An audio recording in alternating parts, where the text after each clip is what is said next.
புரட்சித் தலைவர் பொன்மனச்செம்மல் எம்ஜிஆரோட 109வது பிறந்த தினத்தன்று அஇஅதிமுக பொதுச் செயலாளர் புரட்சித் தமிழர் எடப்பாடியார் ஒரு மாஸ்டர் ஸ்ட்ரோக்கை அடிச்சிருக்காரு. தேர்தல் வாக்குறுதிகளாக முதல் கட்டமாக, அதாவது டீசர் மாதிரி 5 பொன்னான நச்சுன்னு நறுக்குன்னு வாக்குறுதிகளை அறிவிச்சிருக்காரு. தேர்தல் வாக்குறுதிகளை இது திமுக முகாமை கலகலக்க வைத்துள்ளது. திமுக முகாமை தூங்க விடாமல் செய்துள்ளது. ஏன்னா இந்த 5 வாக்குறுதியுமே சூப்பரான வாக்குறுதி.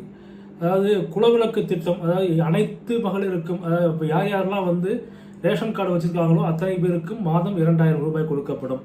இவங்கள மாதிரி ஒன்று சொல்கிறது ஏமாத்துறது அப்படிலாம் கிடையாது. எல்லாருக்கும் 2000 ரூபாய். அதே மாதிரி மகளிருக்கு மானிய விலையில் இருசக்கர வாகனம், ஆண்களுக்கு இலவச பேருந்து பயணம், வீடு இல்லாதவங்களுக்கு அம்மா இல்லம். இந்த 100 நாள் வேலை திட்டத்தை மத்திய அரசு 175 நாட்களாக உயர்த்திருக்கிறது. இதை எடப்பாடியார் 150 நாட்களாக உயர்த்தி அறிவிச்சிருக்காரு. இந்த மாதிரியான அறிவிப்புகள் வெளிவந்த பிறகு திமுக என்ன செய்யுதுன்னு தெரியாமல் இப்போ தத்தளிக்க ஆரம்பிச்சிட்டாங்க. இதில் என்ன பண்ணுறாங்க, வளர்ந்து கெட்ட ஒரு அமைச்சர் புலம்பி தள்ளுறாரு. அதாவது திமுக முகாமினுடைய என்ன நினைக்கிறாங்கன்றது வெளிப்படுத்துறதா நினச்சின்னு புலம்புறாரு. அதாவது எங்களை பார்த்து நீங்கள் காப்பி வச்சிட்டீங்க, அதான் நியாயமா அப்படின்னு. ஸ்டிக்கர் ஓட்டுறதுக்கு பேர் போனவங்க யாருன்னு சொல்லிட்டு இந்தியாவிலேயே நீங்கள் யாரை வேணால் கேட்டு பார்த்தீங்க, திமுக அப்படின்னு சொல்லிட்டு எல்லாருமே ஈஸியாக விரல் நீட்டுவார்கள்.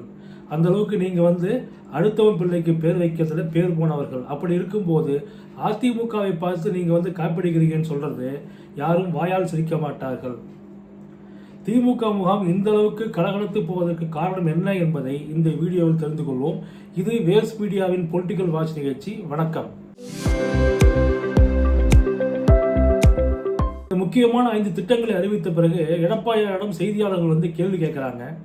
ஏன்னா இப்போ நிதி நிலைமை தமிழ்நாட்டோட நிதி நிலைமை மிக மோசமாக இருக்கிறது.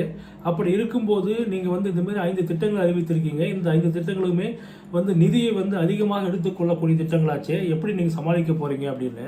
அதற்கு எடப்பாடியார் அளித்த சிக்ஸர் என்ன தெரியுமா? நிர்வாக திறமை இருந்தால் கடன் சுமையை எளிதாக சமாளிக்கலாம். சிம்பிளாக முடிச்சார். திமுகவினருக்கு நிர்வாக திறமை இல்லை அப்படின்றதும் தெளிவுபடுத்திட்டாரு. எங்ககிட்ட நிர்வாக திறமை இருக்கு, நாங்கள் எங்களால் செயல்படுத்த முடியும் அப்படின்றதையும் இந்த ஒரே வரி பதிலில் அவர் ப்ரூவ் பண்ணிட்டார். இந்த வளர்ந்து கட்ட அமைச்சர் திரு டிஆர்பி ராஜா அதிமுக காப்பீடுக்குன்னு சொல்றாரு இல்லைங்களா? அதற்கு முன்னாள் அமைச்சர் அண்ணன் வைகை சொல்லன்னு சொல்லது தான் நமக்கு நினைவு வருது. அதிமுக அப்படின்றது தமிழ்நாட்டோட தலைவிதியை எழுதிய இயக்கம். இதை அமைச்சர் டிஆர்பி ராஜா தயவு செய்து உணர வேண்டும். இந்த ரேஷனில் அரிசி போடும்போது 2 ரூபா 1 ரூபான்னு சொல்லிட்டு நீங்கள் போட்டிருந்ததை புரட்சித் தலைவி அம்மா தான் விலையில்லா அரிசி கொடுத்தாங்க. எல்லா ரேஷன் கார்டுகளுக்கும், அதாவது பச்சை அட்டை உள்ள ரேஷன் கார்டு எல்லாருக்கும் இலவச அரிசின்னு கொண்டு வந்தது புரட்சித் தலைவி அம்மா தான். நீங்கள் செஞ்சீங்களா? அதேமாரி உங்களால் செய்ய முடிந்ததா? அதே மாதிரி நீங்கள் மகளிருக்கு 1000 ரூபாய் உரிமைத் தொகைன்னு அறிவிச்சிங்க தேர்தல் வரும்போது. தேர்தல் வந்த பிறகு அதை 2 ஆண்டுகள் கழித்து நீங்கள் என்ன பண்ணுறீங்க, அதாவது தகுதி ஃபிக்ஸ் பண்ணுறீங்க. இன்னாருக்கு மட்டும்தான் இந்த 1000 ரூபாய், இவர்களுக்கெல்லாம் கிடையாது அப்படின்னு சொல்லிட்டு இதுலேயே நீங்கள் தரம் பிரித்து கேட்டால் சமூக நீதி பற்றி நீங்கள் பேசுவீங்க. இதுலேயே தகுதி உள்ளவர்கள் தகுதி இல்லாதவர்கள் பிரித்து தகுதி உள்ளவர்களுக்கு 1000 ரூபாய்ன்னு சொல்லிட்டு அறிவிச்சிங்க. இப்போ தேர்தல் வரப்போகுது, தேர்தல் அறிவிக்க போகிறாங்க அப்படின்னு அவசரமாக எல்லாருக்கும் 1000 ரூபாய் கொடுக்குறோன்னு சொல்லிட்டு அறிவிக்கிறீங்க.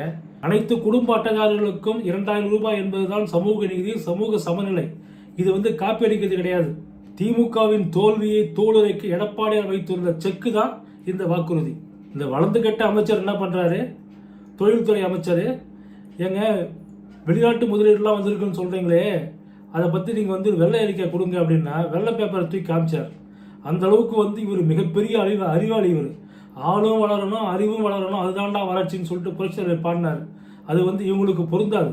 நான் ஏற்கனவே சொன்னது மாதிரி நிதிச்சுமைன்றது ஒரு பெரிய விஷயம் கிடையாது. அது நிர்வாக திறமை இருந்தால் ஈஸியாக சமாளிக்கலாம்னு சொல்லிட்டு எடப்பாடியார் சொல்லியிருந்தார் இல்லைங்களா? அதை எந்த தைரியத்தில் சொன்னாருன்னு சொல்லிட்டு இப்போ சோஷியல் மீடியாவில் எல்லாம் போட்டிருக்காங்க. ஏற்கனவே எடப்பாடியார் இந்த திமுகவோட 1000 ரூபாய் ஸ்கீமுக்கு வாய்ப்பு இல்லைன்னு சொன்னதை இப்போ எடுத்து போட்டு அதை ட்ரெண்ட் பண்ணுறதா நினச்சின்னு பேசிகிட்டு இருக்காங்க. அதுக்கு தான் சொன்னார் நிர்வாக திறமை வேணும் அப்படின்னு சொல்லிட்டு. கொரோனா பேரிடர் காலத்தில் 2 ஆண்டுகள் வரி வருமானமே இல்லாமல் ஆட்சியை நடத்தி அத்தனை பேருக்கும், அரசு ஊழியர்களுக்கும் சம்பளம் கொடுத்து எங்கேயும் கடன் வாங்காமல் அவ்வளவு சிறப்பாக நிதி நிலைமையை கையாண்டவர் எடப்பாடியார். அனைவருக்கும் ஒரு முன்னுதாரணமாக இருந்தார். இந்த கொரோனா காலத்தில் கிட்டத்தட்ட 40,000 கோடி ரூபாய் செலவு. பெரிய அளவுக்கு எங்கேயும் கடன் வாங்காமல் நிதி நிலைமையை சமாளித்தவர் வந்து எடப்பாடியார். ஆனால் இந்த விடியா திமுக அரசு, இந்த நிர்வாக தலைமையற்ற திரு மு.க. ஸ்டாலின் தலைமையிலான திமுக அரசு என்ன பண்ணி வச்சிருக்கு? கிட்டத்தட்ட 5 லட்சம் கோடி ரூபாய் கடன் வாங்கி வச்சிருக்கீங்க இதுவரை. அதாவது அதிமுக ஆட்சி 2021 வரை சுதந்திரம் பெற்றதிலிருந்து 5 லட்சம் கோடி ரூபாய் கடன் வாங்கி வைத்திருந்தால், இவர்கள் 5 ஆண்டுகளில் 5 லட்சம் கோடி ரூபாய் கடன் வாங்கி வச்சிருக்காங்க. இவங்க என்ன பண்றாங்க? கடன் வாங்கி வச்சுன்னு எதுவும் வந்து உருப்படியாக மக்களுக்கு நல்லது செய்ய எதுவுமே செய்யலை, மக்களுக்கு பயன்படும் திட்டங்களை செயல்படுத்தலை, வெறும் பேர் மட்டும் வைக்கிறாங்க, சோறு வைக்கிறது இல்லை. அழகழகாக பேர் மட்டும் வச்சு யாருக்கு என்ன பிரயோஜனம்? இதற்கு வந்து இவர்கள் செலவிடும் பெரும் தொகை வந்து விளம்பரத்திற்கே போகிறது. நீங்கள் எப்பயுமே திமுக ஒன்று பார்த்தீங்கன்னு சொன்னால், எங்களுடைய தேர்தல் அறிக்கை தான் கதாநாயகன் அப்படின்வாங்க. ஏன்னா அந்த அந்த உங்களுக்கு வந்து இந்த சினிமா புத்தின்றது எப்பவுமே உங்களுக்கு இருக்கும். தேர்தல் அறிக்கையில் வந்து நீங்கள் கதாநாயகனை தேடுறீங்க, ஆனால் தேர்தல் அறிக்கை மூலமாக ஏழை எளிய மக்களுக்கு என்ன செய்ய முடியும் அப்படின்ற சிந்திக்கிறது தான் எடப்பாடியாரோட பாணி. அதனால்தான் அவர் வந்து இந்த மாதம் 2000 ரூபாய் என்ற குலவிளக்கு திட்டத்தை அறிவிச்சிருக்காரு. பட்டியலின மக்கள் பயன்பெறும் வகையில் வந்து இல்லம் கட்டி தடுப்போம் சொல்லிட்டு அறிவிச்சிருக்காரு. பெண்களுக்கு வந்து மானியத்தில் ஸ்கூட்டர் கொடுப்போம் அப்படின்னு சொல்லிட்டு அறிவிச்சிருக்காரு. 125 நாள் வேலை திட்டத்தை 150 நாளாக உயர்த்தி தருவோம் அப்படின்னு சொல்லிட்டு அறிவிச்சிருக்காரு. அது மட்டுமா, ஆண்களுக்கு இலவச பேருந்து. இது வந்து உண்மையாக சொல்கிறேன், இது ஒரு பெரிய மாஸ்டர் ஸ்ட்ரோக்கு. இதனால் வந்து நிதி நிலைமை வந்து கொஞ்சம் கஷ்டமாக தான் இருக்கும், அதை சமாளிக்கிற திறமை வந்து அவருக்கு இருக்குது. அப்படின்றதுனால இதனால் பயன்பெற போவது யார் தெரியுமா? சாதாரண கூலி தொழிலாளிகள். அவங்கெல்லாம் வந்து நிறைய பேர் சைக்கிளில் போயிட்டு இருக்காங்க. அவர்கள்லாம் இனிமேல் வந்து தாராளமாக வந்து பேருந்தில் பயணிப்பார்கள். இருசக்கர வாகனத்தில் பயணிக்கக்கூடிய பெரும்பாலானோர் வந்து என்ன பண்ணுவாங்க, சிட்டியில், சென்னை மாதிரியான சிட்டியில் இனிமேல் இலவச பேருந்தில் பயணம் பண்ணுவாங்க. அதன் மூலிமா நமக்கு என்ன நன்மை அப்படின்னு சொன்னால், சுற்றுச்சூழல் பாதுகாக்கப்படுகிறது. அதை வந்து கவனத்தில் வச்சுக்கணும். இப்போ வந்து ஒரு சாதாரணமாக ஒரு சின்ன ஏரியாவில் வந்து 100 பேர் வந்து டூ வீலரில் போகிறாங்க அப்படின்னு சொன்னால், இந்த இலவச பேருந்து பயன்படுத்த ஆரம்பித்த பிறகு ஒரு 50 பேராக குறைகிறதுன்னு வச்சுங்க. அந்த 50 வண்டிகளோட எமிஷன் குறைகிறதுல இதன் மூலமாக சுற்றுச்சூழல் காக்கப்படுகிறதா இல்லையா? இந்த மாதிரி தொலைநோக்கு திட்டத்தோடு எடப்பாடியார் ஒரு திட்டத்தையும் அறிவிக்கிறார். பெண்களுக்கு இலவச பேருந்து பயணம் சொல்லிட்டு அறிவிச்சிங்க. அதை வந்து உங்கள் கட்சியை சேர்ந்த ஒரு அமைச்சரே வந்து எவ்வளோ இழிவுபடுத்தி பேசினார். ஓசி பயணம் அப்படின்றது, அதாவது பெண்களை வந்து புத்தி கூர்மையற்றவர்களாக காட்ட நினைக்கிறீர்கள். இப்போ எடப்பாடியார் என்ன பண்ணாரு? ஆண்களுக்கும் இலவச பேருந்து அறிவிச்சு சமூக சமநிலையை வந்து நிலைநாட்டி விட்டார். இதை செய்ய திராணி இல்லாத திமுக அரசு அதிமுகவை பார்த்து காய்ப்பிடிப்பதாக விமர்சிப்பது வேடிக்கை. வளர்ந்து கட்ட அமைச்சர் திரு டிஆர்பி ராஜா அவர்களே, அறிவாலய வாசலில் வந்து உங்கள் கட்சிகளைச் சேர்ந்த 200 ரூபாய் கொத்தடிமைகள், உங்களின் தொங்கு சதைகளாக உள்ள ஊடகங்கள் வேணால் காத்து கிடக்கலாம்.